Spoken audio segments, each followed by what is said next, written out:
आलाय त्याला भूक लागली. चल त्याला आपण काहीतरी पटकन होणारी रेसिपी करू. आज तर उपवास आहे ना, शेंगदाणे लाडू करू. चल चालते.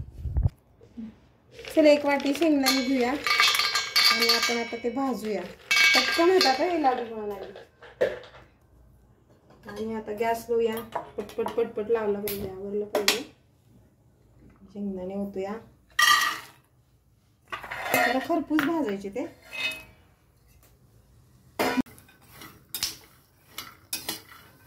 हे बघ शेंगदाणे तर भाजत आले, छान खरपूस भाजायचे. खरपूस भाजले की खमंग लाडू होतात. आणि एक वाटी शेंगदाण्यासाठी पाऊण वाटी गूळ घ्यायचा आपल्याला. हे बघा हे कूट करायचं बारीक शेंगदाण्याचं. हे बघा आता हे शेंगदाण्याचं कूट केलंय, ह्यात हे गूळ घातलाय. त्यानंतर आपण तूप घालणार आहोत.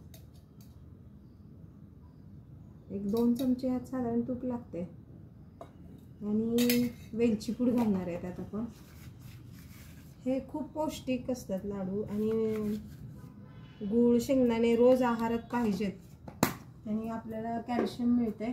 आणि एक टीप आहे, ह्या गुळाच्या शेंगदाण्याच्या लाडूमध्ये आपण 2 चमचे साखर घालणार आहे. कारण त्याचं काय गुणधर्म की आपण खाताना आपल्या दाताखाली ती साखर येते आणि खूप चविष्ट होतात मध्ये लाडू थोडे.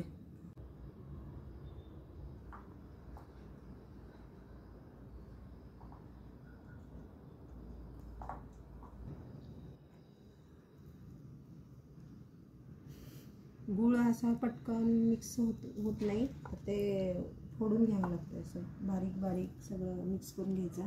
घरातला कोणताही गूळ चालतो, असं काही नाही की चिक्की गूळ पाहिजे, सेंद्रिय पाहिजे. जो आपल्याकडे घरात असेल तो यूज करायचा. हे जर आता थोडंसं कोरडं वाटतंय, मग आता तूप थोडंसं अजून 1 चमचावर घालणार आहे. तुपाने जरा ओलसरपणा येतो आणि लाडू पटकन वळे जातात आणि चवीला छान लागतात. आपण आता लाडू बनवायचे सुरू करायचे हळूहळू. आता वळायला झाले, आता मिक्स झाले चांगलं. आता छान हे लाडू आता हे खूप 7-8 तरी होतील ह्यात. आणि उपवासाला पटकन होणारी रेसिपी आहे ही. वेगळं काहीतरी बाहेरचं चिवडा आहे खाण्यापेक्षा जोडीला लाडू, 2 लाडू, थोडंसं वेफर्स, दही, साबुदाण्याची खिचडी, असे वेगवेगळे पदार्थ असतात उपवासामध्ये.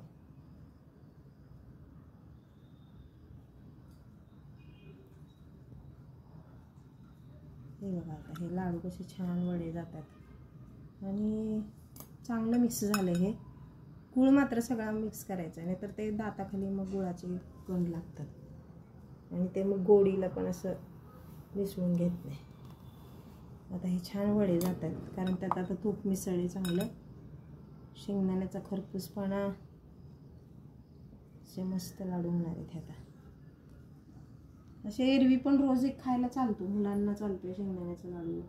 लोह मिळतं त्यातून. दूध आणि 1 लाडू खाल्ला तरी आपल्याला त्याचे खूप फायदे मिळतात.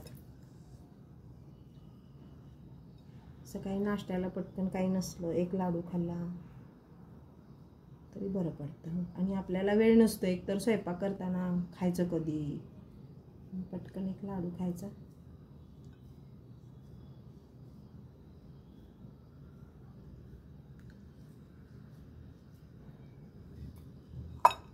हे बघा आता 5 लाडू झाले, अजून 4-5 होऊ शकतात. छोटे छोटे केले तर जास्त होतात, मोठे केले तर जरा कमी होतात.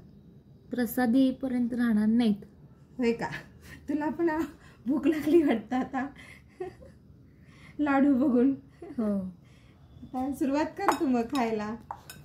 करू का? हां, प्रिया हे आपण खाऊया दोघी आणि हे प्रसादला देऊ. होय. अरे बापरे, एवढे लाडू आपण खायचे? असू दे. एवढे छान झालेत काय? हो. बर बर बर, चालेल चालेल, चालतंय की.